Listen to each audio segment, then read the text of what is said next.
Welcome everyone. We are getting started with our roundtable this afternoon. You should be seeing yourself coming into our room today. We are using a meeting format today, so you are able to share microphone and webcam with us. If you're using a microphone, it's great to have that muted until we are ready to share. Well, we definitely have a great group of you joining us today. Thank you so much. On Zoom, you have the ability to, in typically your top left corner of your videos, to turn to a grid, a line of webcams, however you wish to do that, so you can best interact with the group. And we are going to get started. So thank you so much for joining us today for our virtual roundtable on small colleges and universities. This is really here for you to come connect to community, to share both approaches and resources, and a time to interact with others in the field that are in similar circumstances and situations as yourselves. My name is Spencer Gies. I'm a research and education specialist at ACUHO, and we are in week 9 of our virtual roundtable series. So thank you so much for joining us for virtual roundtable number 30. This week, we've had a slate of virtual roundtables that have been brought to you in partnership with ACUHO and Dorm Room Movers. So thank you to Dorm Room Movers for their partnership on these. Today is our Small College and University session, and then tomorrow afternoon at 3 p.m. Eastern is a session on navigating move out. So if that is something you are currently working with on your campus, consider checking out that session. I'd be remiss if I didn't again share our ACUHO online resource that we've been working to provide to you in the field, whether those be virtual roundtables, online community threads where we can share ideas and resources, or our COVID-19 resources page that's dedicated to assisting you on that topic on your campus. Your membership dollars really help ensure our continued ability to provide these resources. So thank you for your support and for being a member of ACUHO. We have a number of faces on our screen today through our webcams and through microphones. Thank you, Zoom, for great technology to help us connect. And this is really an environment where we're wanting all of us to be able to engage and have conversations. I did pick on a few folks who were slated to attend today's session and asked them if they would assist us with today's discussion, and those 4 folks are on the screen. And I'm going to have each of them briefly introduce themselves to you and kind of share what their experience has been this past week on their campuses. And we will start with Julie. Hi friends, my name is Julie McMahon. I'm the Director for Housing and Residential Life at USC Upstate in South Carolina. This week has been much like the last several weeks for us. Our students moved out with their belongings at the very end of March. And so most of our staff was working remotely, but this past Monday, we have started transitioning back. And right now have 50% of the full-time staff back in the housing office. And over the next month, we will rotate the remaining staff back in on a 2-week rotation, just to allow for the 14 days window period. So it's been much like anything else. We've been going to a lot of cabinet meetings and trying to make decisions about fall and weighing in and sharing projections and budget impacts. And so that's been my life for the last several days. Thanks, Julie. Isaiah. Good afternoon, everybody. Isaiah Thomas, Assistant Dean and Director of Residential Education and Student Conduct at Occidental College in Los Angeles, California. Some of the things I've been working on this week is we're still going through our move out process. We extended move out for an additional week to give individuals more opportunities to come back safely, to pack up and vacate out of their rooms. We're also working with several storage vendors and packing vendors to assist for those of our students who are international or who live too far away from LA to want to come back safely to pack up their rooms. Similar to Julie, we are in many conversations regarding budget cuts and I'm already projecting what potential budget cuts could look like in our area, so I'm working on that. We have a task force which mostly comprises of the vice presidents that will be making a decision at our institution about kind of what fall will look like. And we'll be sending that information out to our community around June 15th. And so I'm on the subcommittee that's thinking about housing, facilities, dining. And so we have drafted kind of our recommendations of what things should be and should look like, heavily working closely with our Senior Director of Health and Wellness, who works closely with our LA Department of Health to give us kind of the guidance. So we're working on that. And I'm also scoping out, working with our CFO, looking at off-campus housing options, just knowing what, if we return back to fall, knowing that we may be over occupancy by a lot, potentially, what our off-campus housing options look like for students. Thanks, Isaiah. Adam.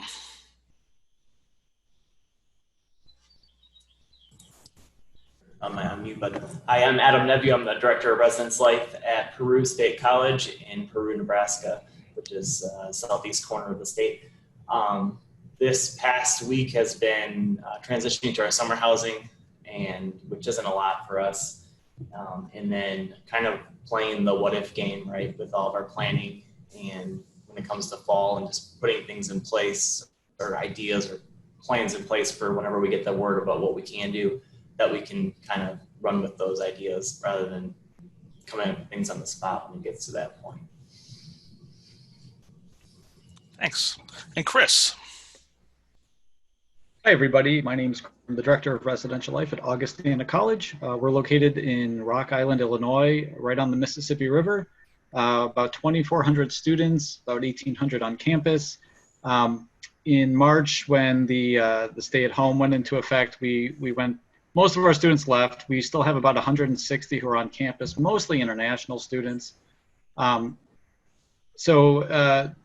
Last week we wrapped up housing selection that had been postponed. We're working on a plan to house our international students for the summer because many of them still can't get home. We normally have a very small summer housing program, but that actually is going to be a lot bigger this year with so many international students who need housing. And while students have been coming back to campus a few a day really for the last 8 weeks to get their things and move out, tomorrow we will resume our move out appointments in earnest, but that's extended over a 10-day period of time to do small groups each day until everyone's out. And then we'll have to clean up the mess that's left in their wake and settle into the summer term. And like everyone else, we're doing a lot of scenario planning for the fall, trying to figure out ways to de-densify and reopen. Thanks, Chris. So a little bit about our session today. First of all, again, thank you to everyone who's joining us today. While we definitely have some folks who were excited to hear their viewpoints, this is really one of the sessions where it's helpful for all of us to be able to share and really hear what we're all experiencing in our different areas. So when we take a look at what our session breakdown is today, again, this is a conversation. This is not your traditional webinar. While there's a slide deck to help guide our conversation today, our slide deck, as you see, will really be something that's created by you all as attendees who registered for this session. I was able to compile some of the big topics that came up on your registration and your question section, and that's really going to be our driving force today. We also have a chat function that you can be taking advantage of. So I know I just saw Joanne type in the chat. So thank you, Joanne, for being actively engaged there. You can use that chat function to help connect and also share topics you're interested in. Perhaps there's a follow-up topic or a topic follow-up that you'd like to chat in there. We certainly also welcome anyone as we're chatting through, unmute, share, discuss, and engage with us. So please, this is a conversation for everyone here. As we take a look at some of those topics that were presented in your registrations, topic number one, in terms of most times it was submitted, is a fall opening plans and a timeline for decision. So if we could just kind of go around, or if you feel like sharing, what are timelines for decisions looking like for you all?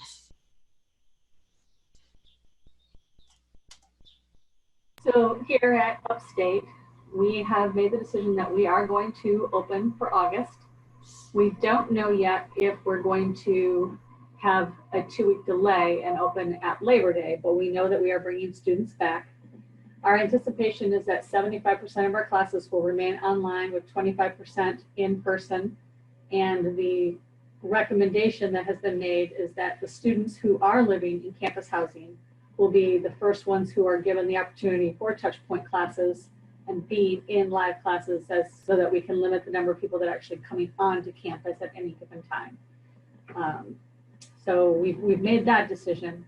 We're hoping that we have firmer information in regards to our housing. We are anticipating all singles. I want that decision by tomorrow because, of course, putting all the assignments in, we've already done a lot of our assignments, so now we have to move people into singles. And it's not a very easy process. And we are also in the middle of our conversion from Odyssey to StarRes, which is supposed to go live this July. And so my housing operations coordinator is kind of freaking out, like, are we still going live in July? So we got a little bit of that going on too, but we do know that for us, we're going to be bringing our students back unless something chaotic happens in the next couple of weeks now that South Carolina has reopened.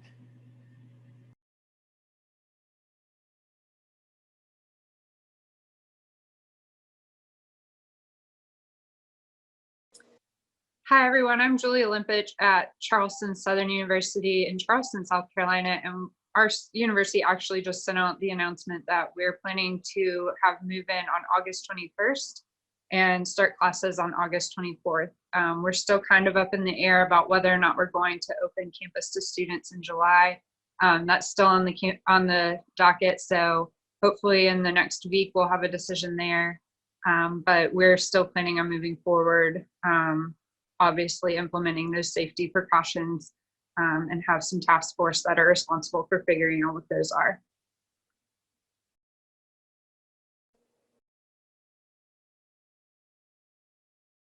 We've been talking about extending our move-in time. A decision of when the decision is going to be made, I'm not sure, but normally we bring all the first-year students back in one morning, other than the fall athletes and early arrival groups. But we're going to try to spread that over a 2-day period with move-in appointments to get smaller groups here, and for returning students, give them probably 3 days with appointments to do it in smaller bites. No helpers, no carts.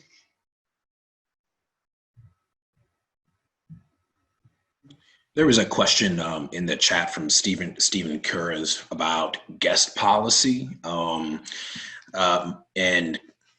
what are our attitudes towards guest policy? The way at least I'm thinking about it is it all comes back to social distancing. And the argument I've made to my committee is that if students are permitted to have guests in their individual rooms, given the size of our rooms, and as a caveat, the guidance we have received is that double occupancy rooms, as long as individuals can socially distance, that those would be allowed. So maybe I'm in the minority that we're not looking at an only single room model. But given that, it would be very difficult for students to continue to practice social distancing if guests are allowed in rooms. And so we are probably more than likely not going to permit guests to be in personal rooms. However, we are thinking about how to reimagine and redesign lounge spaces, knowing that students are social creatures and it's going to be near impossible for them to just keep full distance from each other at all times. And so how can we think about other alternative spaces for students to gather, but to socially distance themselves and to do it as safe as possible? So our hope is no to individual rooms, but if your guests want to come in a socially distant way, be in lounge spaces together, and we would arrange or redesign furniture, that would be permitted. Thanks for bringing that up, Isaiah. And I definitely see our conversation going, and that segues perfectly to the next topic that a number of you had brought up, and that was really occupancy. And as we bring up the topic of occupancy, that can mean a lot of things in your campuses. That could be, are you de-densifying? Is there a hybrid model? What are some of those occupancy plans that you may be working through? or strongly considering. Well, one of the things that I'd love to know too from folks is if you are communicating with students about whether or not they're planning to come live on campus or they wanted to go online, like how you're doing that. Because I think a lot of our plans here will depend on how many students we have, but we don't know what that number is yet, right? So if we had the proper numbers, we could do single rooms maybe, but if we have our normal numbers, there's no way we can do that. We don't have enough beds. So if you have any examples of how you're reaching out to students, I think that'd be really greatly appreciated. Adam, just today we reached out. So we house students by class cohort, and the older students are mostly in apartments and houses, mostly with private bedrooms. We know that the freshman class is going to be small. We don't know how small, but you know I'm watching the numbers every day, and it's coming in pretty small. So we started a wait list for sophomores who want a single, and basically any rooms that we don't think will fill with freshmen. Right now we're not. You know, we normally are really close to max capacity. We fill our buildings, so our ability depends on a small freshman class. So right now it's really just a matter of curating a wait list to see who would opt in to paying more, and they would go into a double room with 2 sets of furniture. We're not moving it out or anything, but we would redesignate that a single and build them for a single.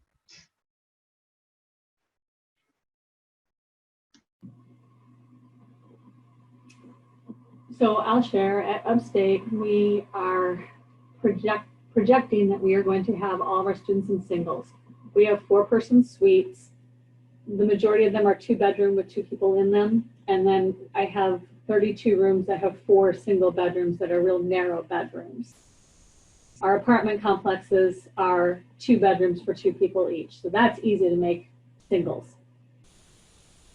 What I did over the weekend in preparation for the cabinet meeting on Monday was develop a number of scenarios that were all based on the budget, and said, okay, if we open at full occupancy with 1,055 students on campus, this is how much money we bring in revenue.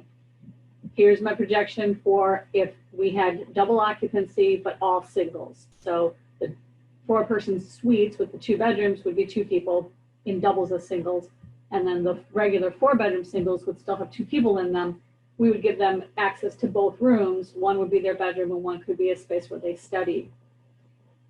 The apartments would have 2 people in them, 1 per bedroom. But I also gave them a scenario for the budget of what if we take all the singles offline and just use the doubles as singles? Yes, I don't bring you in as much revenue, but how do you tell somebody you get the single small room and you get the double as a single? I gave them a projection to say high need students, if they, you know, those who really don't have the money to come here, let's put them in the small singles because it's a smaller price. I also did a revenue projection of if we charge one rate for all the rooms, what does that look like? So I came up with a variety of scenarios to share with them just so they could, I didn't want to be in the cabinet, have the cabinet make decisions without having information in front of them because nobody in the room has ever worked in student housing. And I think we're going to be going to all singles. And the other thing then that I asked is I said, well, I've already reached capacity with applications to fill all my singles. We're over that right now. And so I'm asking our chancellor to make the decision that our students, if you live within 50 miles of our campus, you can commute. You can do an exemption and commute. We have 148 that have already applied for commuting. But I've asked him to consider telling our students, if you live within 10 miles of the campus, you can't live on campus. Or if you live within 20. And so the housing operations coordinator right now is running those reports to find out how many individuals are impacted by that. They live within the 10-mile but have a housing application. They live within the 20-mile but have a housing application. And we're going to present that information at next week's cabinet meeting so that they have real hard data when they make this decision so that we can roll out what a strong communication, confident communication plan sounds like. I don't want to be online during orientation with our students and say, well, we don't know yet. I want to have firm answers. Is anybody taking into consideration the size of their rooms when creating single rooms versus double rooms? We have pretty big rooms, so our thinking is the students can stay 6 feet or more apart from each other within that space. So we're looking at just doing double occupancy for the time being. And then, high risk students, obviously accommodating them in singles. Julie, this is Isaiah. Yeah, that's very much an approach of what we did at Occidental. I did walkthroughs for a few days with our Senior Director of Health and Wellness, who's working very closely with the LA Department of Public Health. And the guidance is, yes, our rooms are big enough that individuals can socially distance. And so we have the option to keep doubles as doubles and still have the ability, with that model, we still have to take a percentage, roughly 5 to 10% of our rooms, and take them offline as isolation spaces in the event that something does happen. So we are doing that as well. Health is super important, but that aside, an interesting conversation that our deans and directors are having collectively here is the possible benefits in regards to students and mental health, and possibly to many students having a double room. It's maybe the one time only, or having a double might be a really positive thing for students, knowing that even if they're in a single, there's not going to be a lot of opportunity to connect in ways that they normally do. So the feedback that we've gotten, we have a very deep, close relationship with our student government, and they've been really ingrained in a lot of our conversations. And the feedback that we're hearing from our students here is desperately, they really want to come back, regardless of what mode or modes of education there are. They really want to come back, and they're really relying on us as an institution to ensure that there'll be enough spaces to accommodate the demand.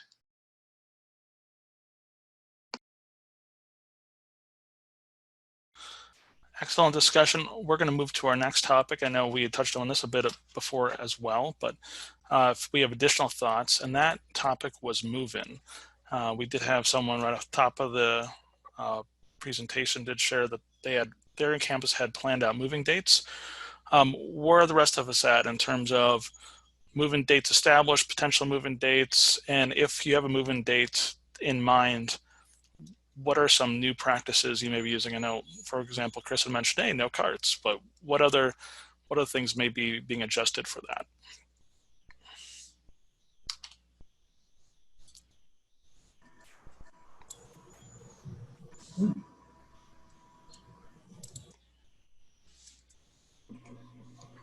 Well, I can share that we are still maintaining our move-in date of Saturday, August 15th, but instead of it being from 8 until noon, we've extended it through the day. We move in by floor. And so the most that I would have when we're moving out to any floor now that we're going to be in singles would be 30 students. And we're giving them an hour and a half to move in for their floor at that particular time. We found that it really helps with controlling our elevator, and our elevator's not breaking down when they're all going to the 4th floor and then they're all going to the 3rd floor. We will have an elevator operator so that the students aren't in there pushing the buttons.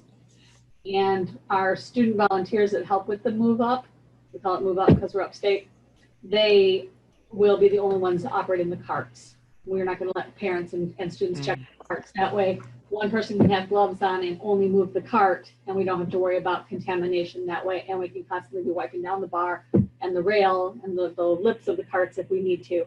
But our plan is to still operate on that Saturday. I did develop a plan for if we had to move 2 floors in on Saturday and 2 floors in on Sunday. And then our upper class students usually get to move in between Saturday and Tuesday. And we push them to Monday, Tuesday, Wednesday.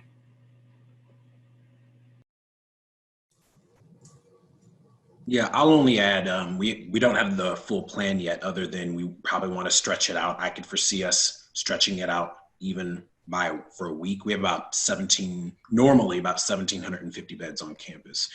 So stretching that out even over a week. For our move out, we did a registration process where individuals selected a time, and that went as well as it could go. So we're probably going to replicate that as well.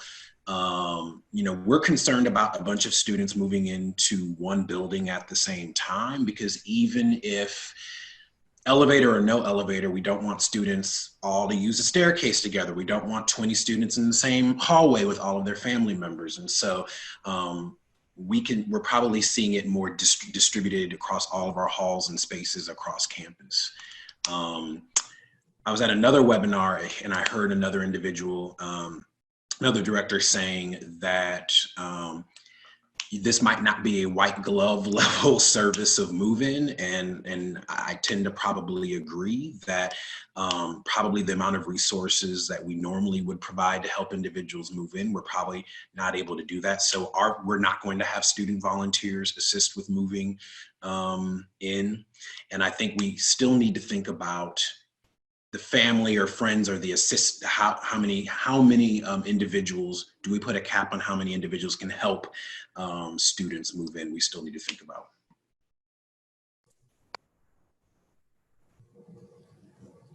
You know, one of the things that first brought up was, hey, let's just limit the amount of people that can move in at a time, and then we'll limit the amount of people in the space. But, you know, once they get here, what do you do then, right? There's people in the building, and by the time you get to 10 in the morning, you've got 100 people in the building, and they're going this way and that, and then they come back, right? So I think limiting the amount of people each person can bring is something that has been a topic that's been really well received. And then the volunteers, I think we were looking at different ways to utilize them rather than eliminate them altogether. If they, obviously we're not gonna like really force people to volunteer, but if they really still wanna be involved, you know, doing a lot of those things outside of traffic control. We talked about maybe having someone stand by people's belongings so them and their family and their helpers can move them in while not have to worry about them sitting on, you know, unsupervised. So someone can be there with their things so they can go park their car and have another person to help them. Just thinking of different ways that people can help out. I saw some discussions online about remote processes, doing everything in parking lots, and then they just get to the building and they're kind of on their own. Different kind of signage you have to do. So just kind of doing things and helping as much as we can without being in that contact with them.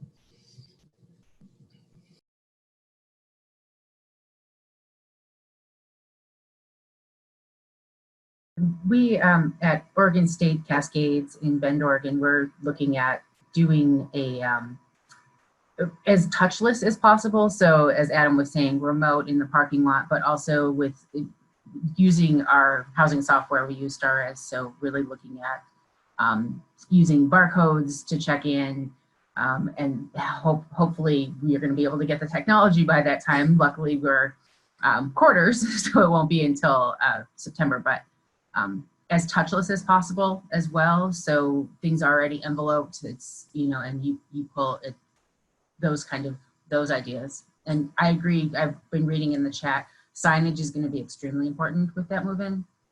You know, one ways and all of those kind of things, because nobody's following it here in grocery stores, but we've got it.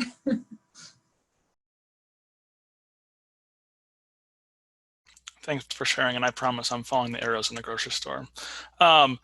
And great chat comments as well. Chris, thanks for submitting a bunch of things there, and really lively chat and great follow-ups. So please keep that back channel active as we continue the session. We are going to go back in time to the present rather than think about the future, and that is what is still on campus. Gosh, a lot of you on your questions, you were just curious to hear what other schools were working on when it comes to perhaps packing up those student belongings or move out or slow move out over the course of the next month or two. So if you are experiencing items still on campus, if you'd be willing to share what processes you're using. Thanks. So one, I've been thinking about this one a lot, and this might actually be an opportunity to fix two problems at the same time. Those being, we have all these international students who are on campus and are going to have a really hard time finding work and paying for housing and paying for food and that sort of thing. And because all of our summer camps have canceled, the crew I normally hire for the summer, we're not hiring. But there are going to be these projects, these tasks, and one of them is to pack up abandoned property or discard abandoned property. So what we're thinking of doing is basically just offering kind of day labor to those international students, because they're going to want the money for sure. Even though we can't offer them a lot of steady work, we can, you know, hire them here or there to do projects for us, like things like packing up. So hopefully that puts a little bit of food money in the pockets of our students and helps us address this problem of property that we've been kind of left with.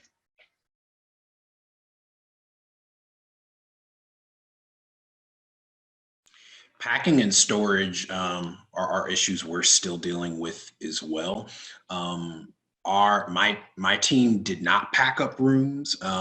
They definitely assisted with looking at items like videoing and Skyping with students on identifying like whose items are who's in a room.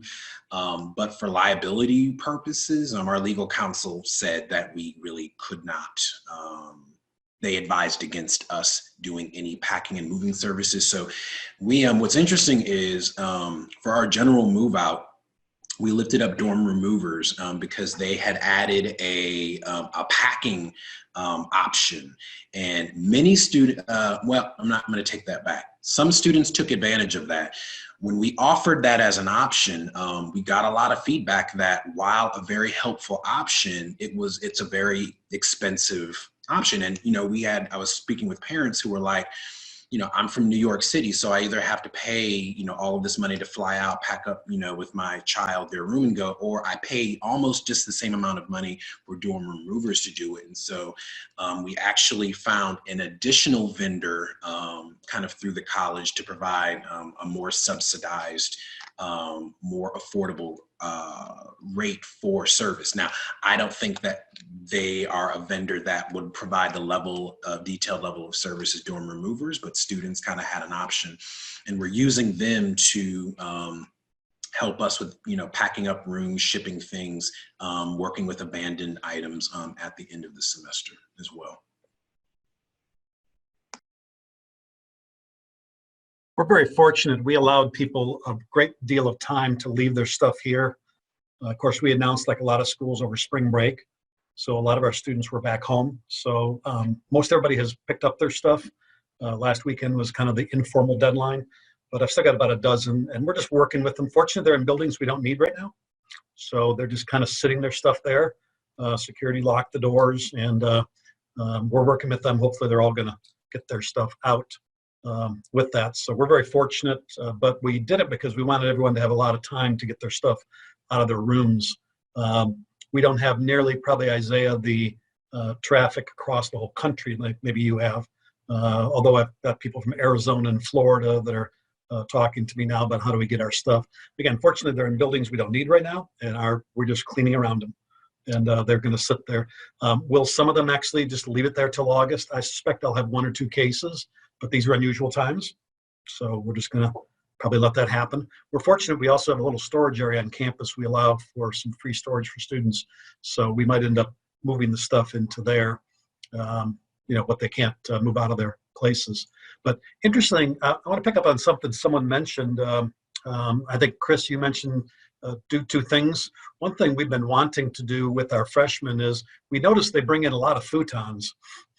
And I've only been here just for a few months, but my staff says a lot of futons. And I said, yes, I can tell because they're all in the dumpsters on move out, which is an incredible environmental problem.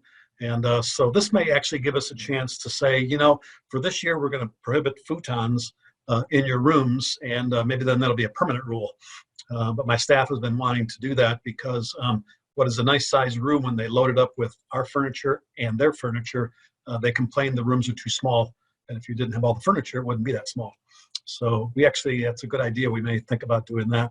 We have been thinking about spreading out our move-in anyways, because we don't have, we're an urban campus. We're kind of a little oasis or an urban campus, so we don't have large parking lots. So we never had the ability for people to come here all at once. That just was never going to happen. But we're probably going to spread it out even further now.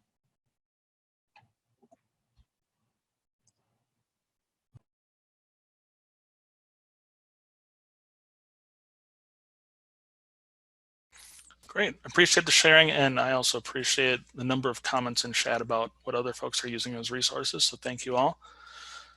All right, resource sharing time. Hopefully we get some great ideas and groupthink on our next topic, and that is new practices for a safer environment. So as we think to the future, we've heard a couple changes. We had an elevator debate in chat a few moments ago. Do we use elevator helpers? Do we not? Do we?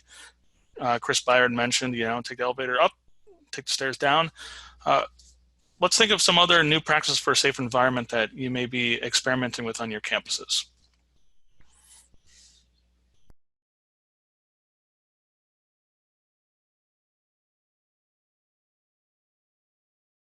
I know, oh, I can put my video on too. Hi, everyone. I'm Rachel. I work at Nazareth College in Rochester, New York. I don't know much of what they're changing, but I do know for all the community bathrooms, they're changing every single sink to an automatic one instead of with handles. That's one big move I know they're doing here. So that's all I know so far. Hey, thanks for sharing that. I think one of the things here at Curtis in Philadelphia that we are looking at doing is looking at somehow outsourcing our laundry.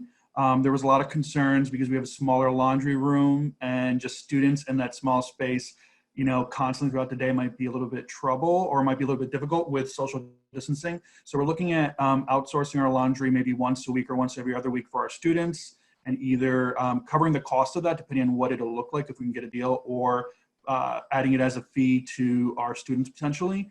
The other thing is we're going to provide folks initially when they move in the fall with some initial PPE, things like face masks and hand sanitizers that we're ordering that'll have our logo on it. You know, your swag will look a little bit different this year compared to previous years. Gone are the days of mouse pads and whatnot, and now welcome face masks. Some of the designs people are coming up with are pretty interesting with that. But those are just some of the things that we're looking at. We're trying to just figure out the best and safest way to open up and make sure that we keep our campus as safe as possible.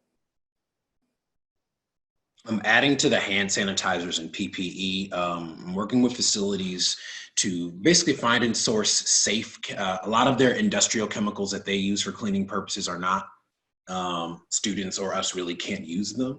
And so they're sourcing products that we can place not only in rooms, but in common spaces and bathrooms even. And so it is kind of a, while we will have cleaning services doing a lot, that we still want to empower and ask students to take care of themselves and take care of the greater community as well. So by providing those supplies, they'll be more apt to clean the desk, wipe the desk down after they are at it. Very similar to like workout rooms and how there are cleaning supplies and workout spaces after someone has used the elliptical, for example.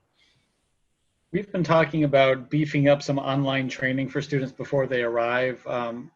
You know, to go over safe practices, hand washing, things like that, social distancing and masks, but also to make sure they're really clear on what our new policies are going to be and what the sanctions might be if you know, they get caught not wearing a mask or crowding into a room. I think we want to just sort of spell that all out. We know it's going to be hard to enforce, but you know, doing the education and getting their buy-in and getting their families buy-in to say like, yep, this is what college is going to be in 2020, 2021.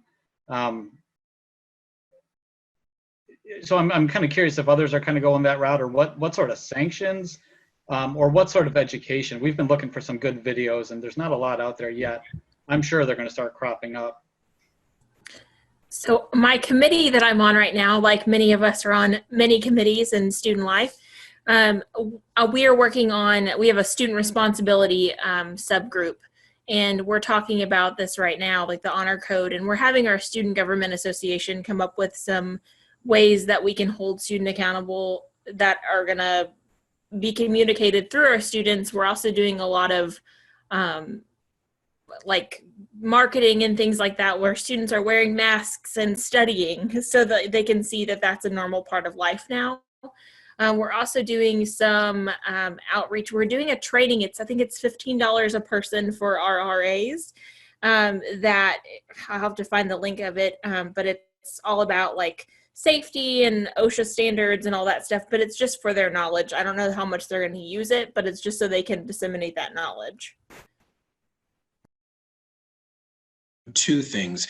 One, I've already connected with our VP for communications, and that I think it's important that I think a community-wide approach or potentially a community institution-wide campaign that speaks to what all of our individual responsibilities are, I think would be most effective, because as you all know, students are looking at us to see if we're following policy. And so it's really not, in my opinion, right if students are asked to follow all these rules if they see me walking around campus not wearing a mask or not doing things safely.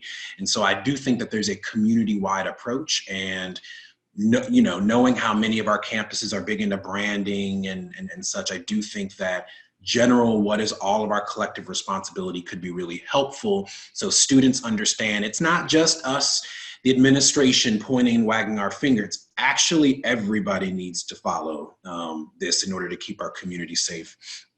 The other thing I want to add kind of goes back to kind of rules and policies and such. So Occidental is not a dry campus, but we've had a lot of conversations about, should we be dry until kind of things get better? I think initially myself and my VPSA were very much on the side of dry, but through a lot of conversations that I had with students, our student government, but also my own staff, we don't necessarily feel that way anymore, because yes, we don't want hospitals and emergency personnel to be tied up with students for alcohol and drug related issues. We also don't want students to fear not communicating when they need help. And someone in a really bad situation who's afraid to either seek help out for themselves or friends, because they know that if the school finds out what they did, they're going to be immediately moved off campus. Additionally, we also recognize that would put RAs at a very, very hard place that I don't think they're trained for. Now, when I send this report in about this student who has a beer, I am now the one potentially responsible for them losing their housing and going home. And they might have home insecurity, and I don't want that burden. So so I think the middle ground of where we found is by not saying there's a one strike policy, not saying campus is completely dry, but being very clear about expectations, being very clear that there will be heightened sanctions, of which could result in removal from campus housing. So we still want to express and speak to what could happen, but not be so firm to scare students, because we don't necessarily think that scaring our students is a helpful or educational tactic that really will change behavior. I have a question for the group. My name is Sarah Strabel. I'm the Director of Residence Life at the University of Pikeville in Eastern Kentucky.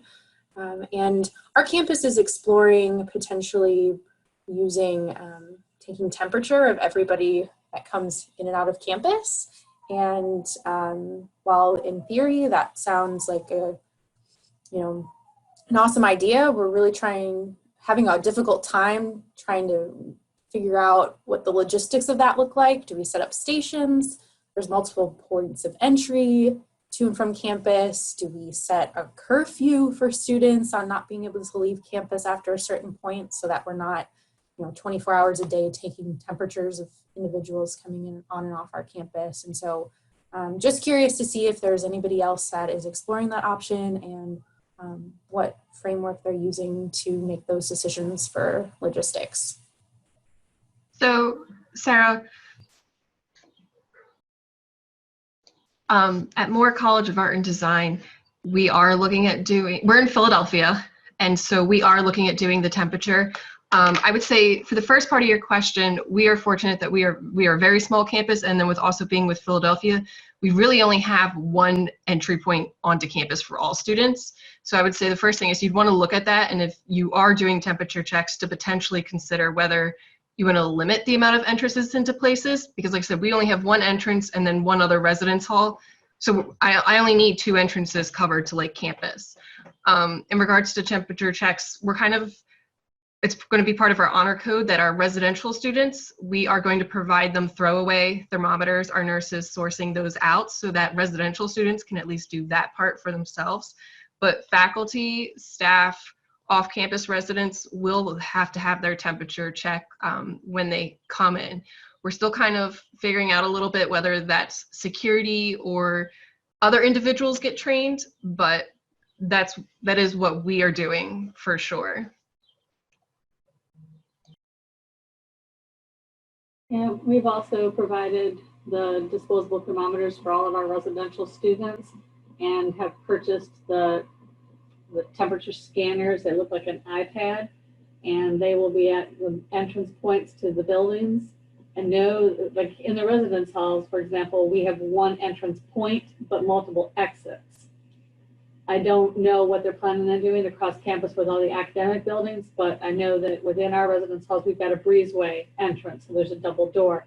And between those sets of doors is where the temperature scanner is going to be.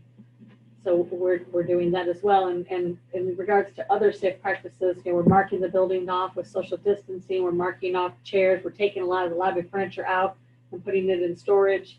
One of the things that we did that was kind of fun when this was all, I mean, as awful as that sounds, right? When this was all starting up and our students were leaving for spring break, we weren't expecting, of course, I don't think anybody was, that our students wouldn't come back. And so there is a website out there called www.washyourlyrics.com, where you can type in popular song titles instead of sing the ABCs and happy birthday. You can actually put up a hand washing graphic that's to a popular song. And so we went and printed off a bunch of the popular songs that we knew our students were listening to and put those in all of our bathrooms during spring break in anticipation of their return.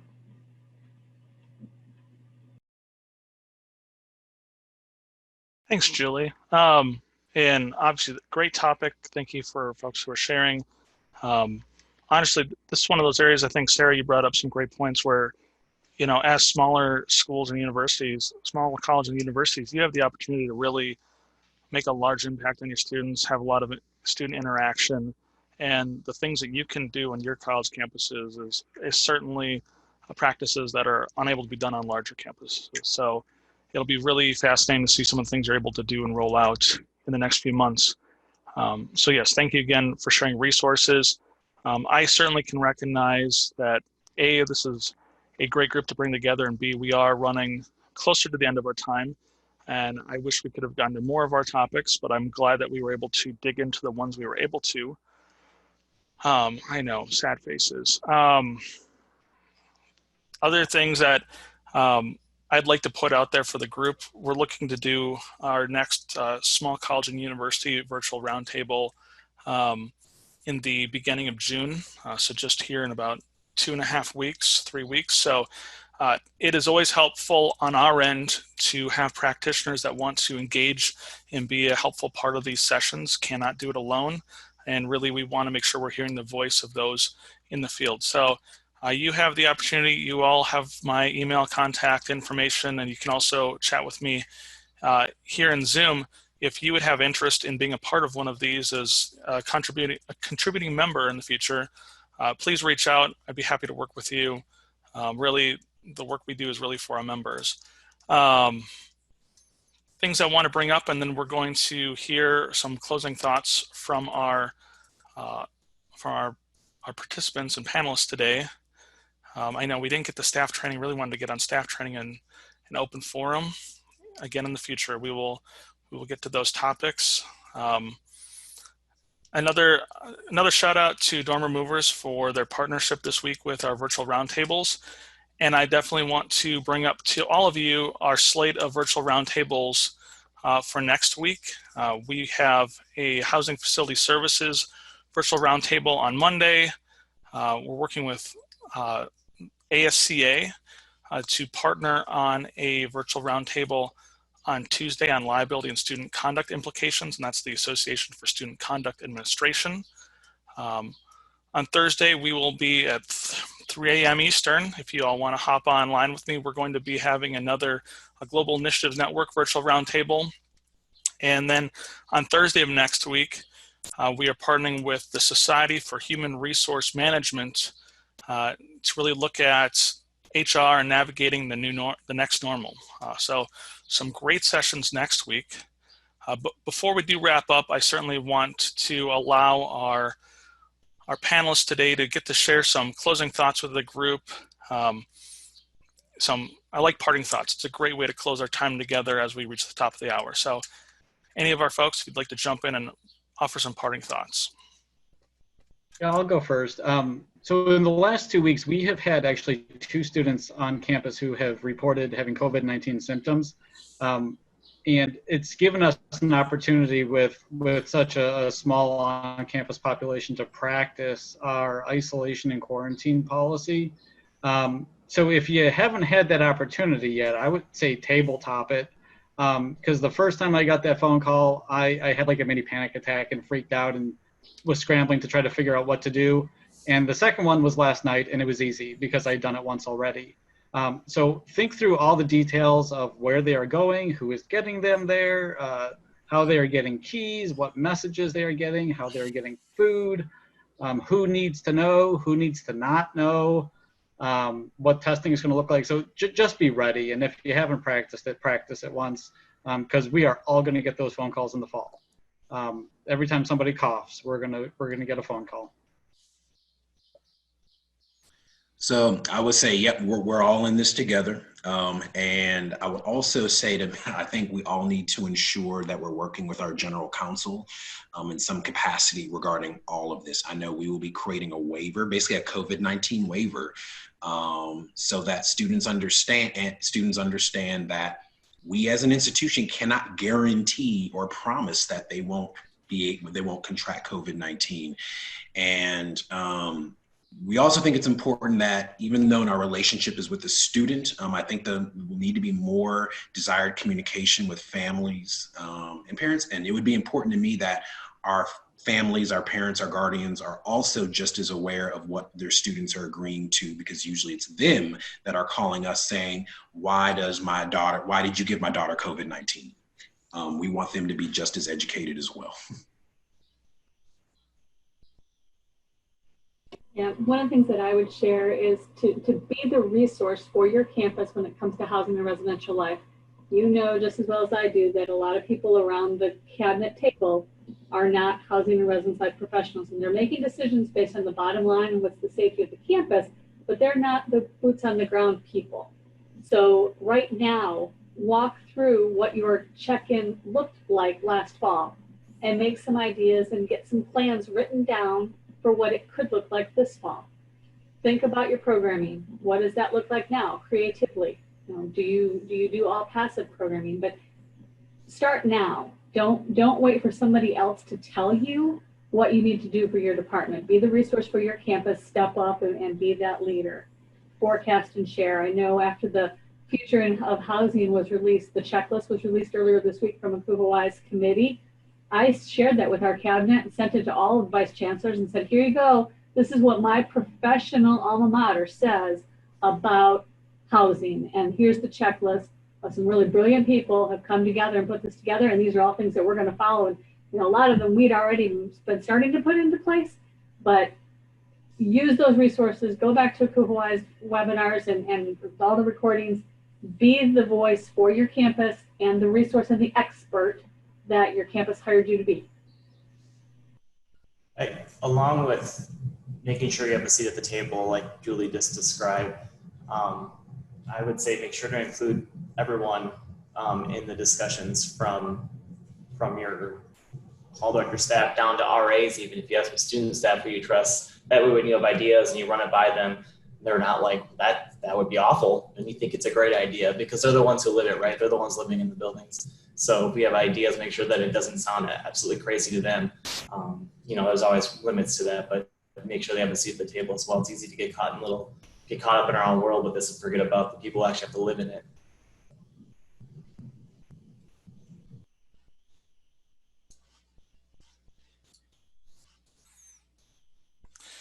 Thanks for sharing, folks, and thank you all so much for joining us. I'm going to leave the chat open for just a few moments as we wrap up today, just so folks can copy down any information or reach out to any folks. I know there's been a number of email addresses and resources that were just placed in the chat. We will leave that open for a few moments as we close today. Certainly, enormous thanks to our panelists who joined us, and enormous thanks to you all for attending the session and participating. Really, every time you participate in these, you are who make this a rich session. So thank you. We will see you virtually again soon, I hope. Have a great day.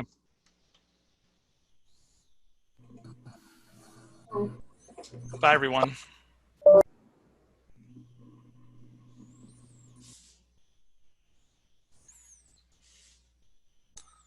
Isaiah, the answer to your question is yes. I'm having a difficult time messaging you, but yes, I will lift up that information.